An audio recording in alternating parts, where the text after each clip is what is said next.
Bonjour à tous, bienvenue dans cette deuxième chronique plein cadre réalisée à domicile.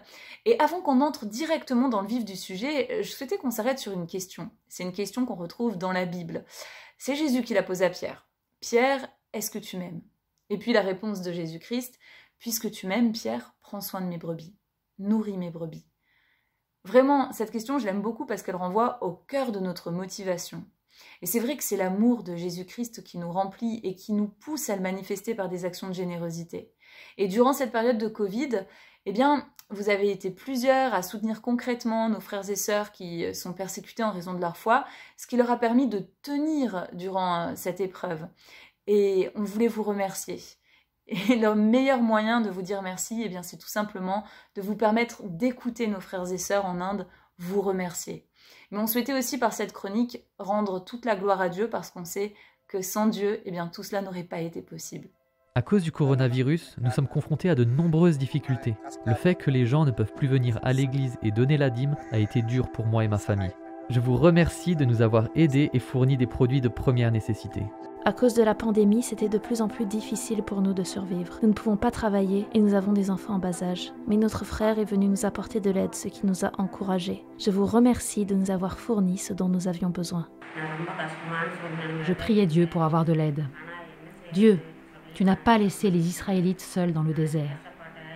Tu ne les as pas laissés affamés, mais tu leur as donné à manger et à boire.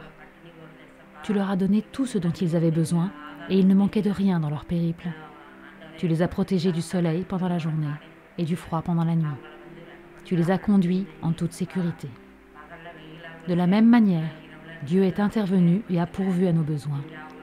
Il est venu à notre secours. J'ai dit à Dieu, il n'y a que toi que nous pouvons appeler à l'aide. Et Dieu a entendu ma prière et nous a aidés à travers notre frère. J'ai reçu du riz, des légumes secs, de l'huile, du blé, de la farine, des épices et tous les autres produits de première nécessité. Je remercie Dieu pour les donateurs, l'organisation et le frère qui m'a apporté cette aide. Alors que je me demandais comment j'allais pouvoir survivre et que je priais Dieu, il a répondu à mes prières.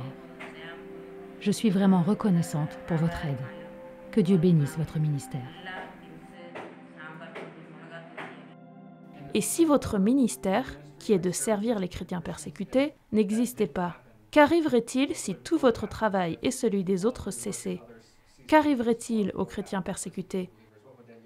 Voulez-vous vraiment que je réponde à cette question? Oui. L'Église est la fierté de Jésus-Christ, et il a dit qu'il viendrait la prendre un jour.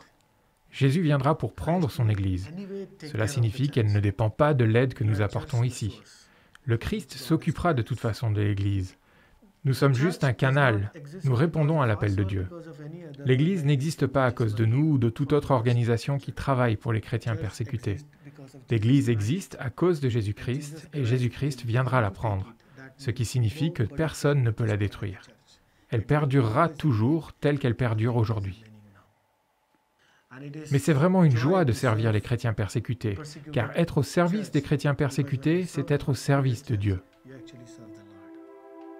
Tout à l'heure, j'ai parlé de Jésus-Christ qui a dit à Pierre de prendre soin de ses brebis. Et ce qui m'a interpellée, c'est que dans la première épître de Pierre, Pierre nous dit également « Prenez soin du troupeau de Dieu qui est sous votre garde ». Et puis un peu plus tard, il ajoute « Déchargez-vous sur lui de tous vos soucis, parce que lui-même prend soin de vous ». Et vraiment, c'est un tel encouragement de savoir que Jésus-Christ prend soin de chacune de ses brebis, même dans des temps terribles de persécution. Fin 2018, on a lancé la campagne Impact Inde. L'objectif était de doubler notre action sur le terrain, au travers de nos partenaires, afin que sur une période de 2 ans, tous les chrétiens victimes de persécution en Inde puissent recevoir une aide.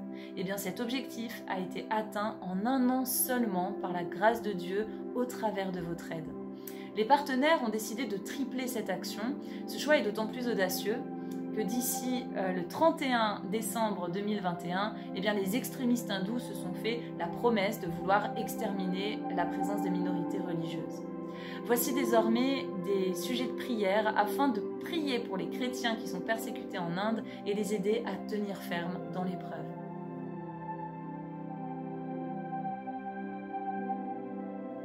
Remercions Dieu pour sa fidélité, lui qui est le bon berger.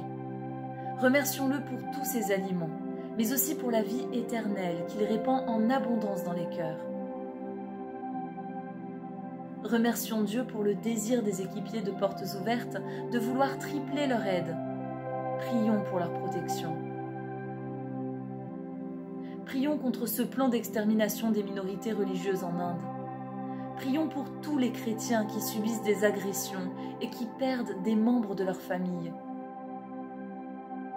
Fortifions-nous dans l'assurance qu'avec la souffrance, Dieu apporte la consolation.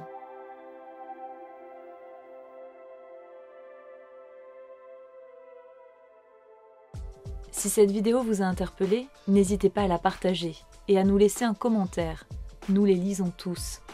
Pour visionner d'autres chroniques plein cadre, vous pouvez cliquer sur la playlist qui s'affiche à l'écran. Vous pouvez également vous abonner à notre chaîne YouTube pour ne manquer aucune des nouvelles vidéos de Portes Ouvertes.